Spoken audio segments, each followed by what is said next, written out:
Hi, I just wanted to say first that I appreciate the focus on the user and the effort to construct systems that are sensitive to the user's desires and needs. But I wanted to ask a question that I think it might sound mean, and I don't want for it to, but I want to push you a little bit on the idea of empowerment. So when I heard that you were going to talk about empowering design, this is not honestly what I thought empowerment was about, because.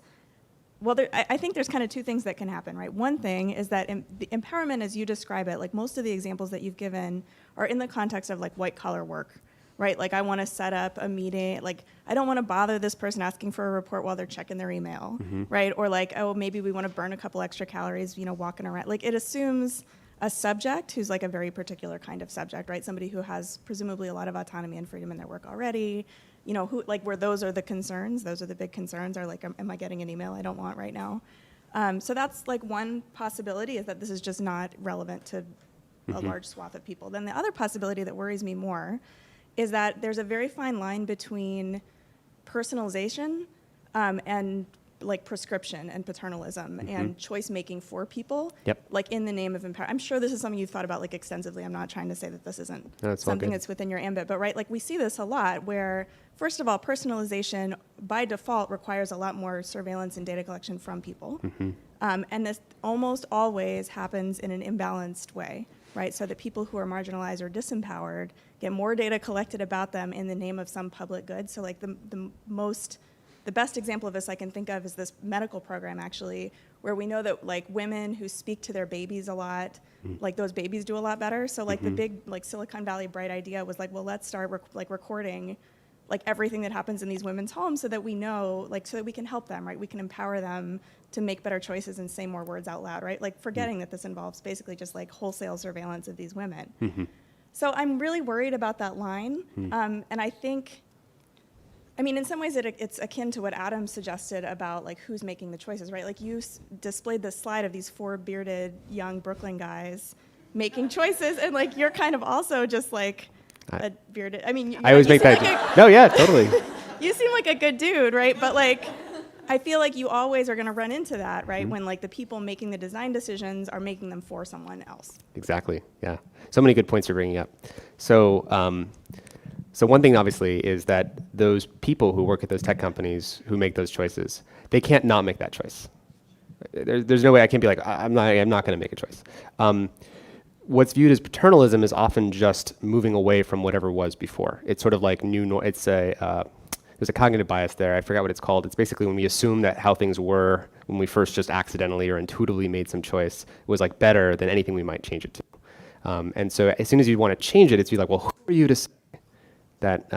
say that that's better for people? And then you're bringing up another important point, which is that you're right, that basically, so the frame for what you're talking about is fundamentally that there's a finite amount of choices people can make in a day. So one way to view this entire problem is there's a finite amount of time or attention. Another way to view it is there's a finite amount of choice-making energy people have. So that's why choice is like it's a representation that's both hinting at truth but then lying to us, right? Because I can saturate you with choices, and then I'm just burning you down, and then you're basically just like running with the default choices of the world, and that's actually how a lot of people in the world get impoverished, because you just burn people down so they have nothing left, and all they can do is reach for the easy thing. So there's something that Cass Sunstein, who's Obama's behavioral economics advisor and wrote Nudge, calls choices about choices, or meta-choice design, where designers have to be in the position of making choices about which choices you should have and which choices are not important to you. So to address your point about empowering, what empowering means, I totally see that that's a word that hints at like scatters across lots of different domains that are not, that might be ambiguous. But the idea of empowering choices is that of the choices we are putting in front of you, they're the ones that matter to that person's life. And it certainly isn't white collar work and whether or not it's like a walking calorie counter or something else, right? It's like the idea that the person who most needs to, there's a simple savings account that someone might want to open, but they're just so burned down and distracted by all this other noise that they don't even like have that choice on life's menu because of their environment that they're in or something like that. So there are definitely smaller sets of empowering choices that relate to core needs that your phone could be putting in front of you. This probably already sounds paternalistic. It's not where I'm intending. What I meant to say is that there's fundamentally sets of choices that we are going to put in front of you, and by doing so, we're going to be crowding out other choices. So there has to be a discussion and some transparency about which choices we will put in front of you. The last thing, which is a really important point you brought up about this new social contract, that to put empowering choices in front of you, I probably have to know more about you, not less about you. Or be more like me, or like actually be a represented user, like a woman or Yep. color. Right. Yeah. No, yeah, absolutely.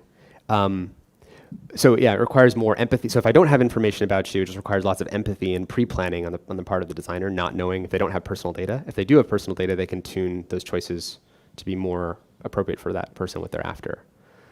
But again, then you ask them do people even know what they want in the first place? And they don't. And so, I mean, a lot of people don't. This is at least the counter criticism I get a lot. It's like, well, who are you to say? Because people won't even know what they'll want out of these services. So you have to make a choice on behalf of them.